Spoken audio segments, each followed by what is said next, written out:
Naming is not just about variables. It's about making your code readable, maintainable, and self-explanatory. Think of code as communication.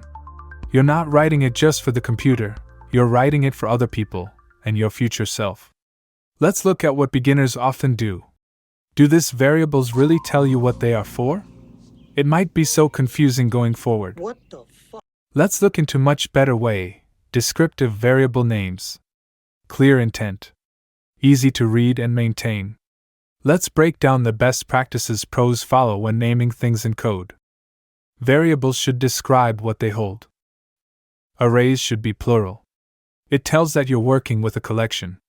Booleans should sound like questions. Use prefixes like is, has, can, should. For example, is logged in, has permission, can delete.